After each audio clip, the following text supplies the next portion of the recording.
Hi, and welcome to the third in a video series on keyword searching. This time we'll be looking at keywords and search strategies in action. Just to recap, keyword searching is using just the most basic words necessary to describe your topic. And that's important because library catalogs and databases are just looking for exact matches on every word that you type into that search box. There are some ways around that by using things such as the asterisk symbol, by using quotation marks, and by giving the database options for wording by using the search command or, and for more complex topics, combining the different ideas in your topic with the search command and. So let's take all of these tools and apply them to another research topic. This time we're going to look at finding materials on using service dogs with military veterans. Our first step is to choose keywords for that topic. Hopefully, the words service dogs and veterans jumped out as our keywords for this topic. For the next step, we're going to brainstorm some alternate words for these keywords. So for example, service dogs, maybe we want to use the term service animals instead. Or for veterans, maybe we want to use the word soldiers. Now we can take these different ideas and use those search strategies to come up with a whole search string. So for example, service dogs and service animals are both two-word phrases, so we'll want to keep those in quotation marks so that the database knows to look for those two words together and in that exact order. Because we're giving the database options, it can find a match on either the phrase service dogs or the phrase service animals. We're going to combine them with the search command or, and then we're going to put them in parentheses to let the database know this is its group of options. We have two ideas in our topic, so we're going to combine them with the search command and we're going to look at veterans or soldiers. So a similar thing, we're going to link them together with or and put that group of options in parentheses. We could also add the asterisk if we want to get different forms of the word veterans or soldiers. Now we can take this search strategy and turn to the library databases.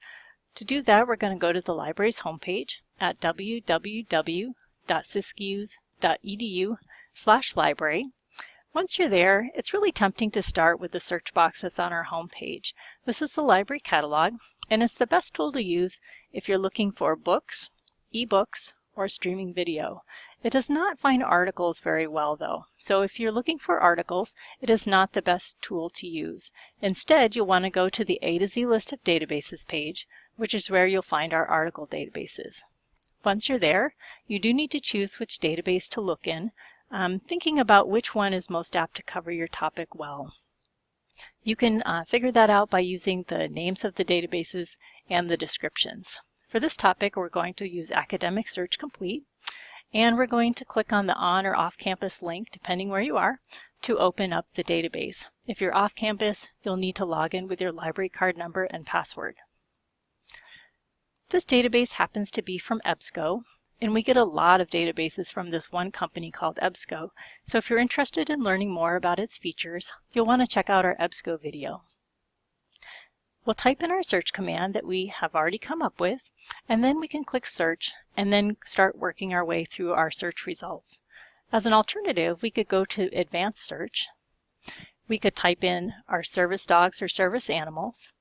They're combined by the word and already on this screen. And then in the next box down, we could type in veteran or soldier. So if that helps you think your way through your search strategy, then use the advanced search screen. Advanced search can also be good for or. For example, if you wanted to broaden your search and just look for general information about service dogs, we could type service dogs, change the and to or using the drop-down menu, and then type in service animals. So you can also use advanced search to break out your different alternate ideas. Once you get to your search results, keep an eye on the subject terms that go with each one of the articles. Subject terms are words that are being used over and over and over again to describe articles on the same topic, so it's a good place to look for keywords. For example, you might come across the phrase guide dogs, which is a more specific keyword phrase than we were using before. You also might see animals as aids for people with disabilities or working dogs. So these might be different ideas that you want to work into your keyword strategy. You also might see military personnel, so another alternative to veterans or soldiers. So never be afraid to go back and change up your keywords and add and subtract things up in your search box. It's also a good place if you want to add more keywords to narrow your topic down. For example, many of the articles in our search results have to do with using service dogs with veterans with mental health issues, such as PTSD. So we can see what the correct subject term is so that we can add that idea to our search strategy up in the search boxes. If you have any questions at all, please feel free to stop by the library. We're always happy to help you out. We love doing research, so we enjoy it when people come in and ask us questions. Happy researching!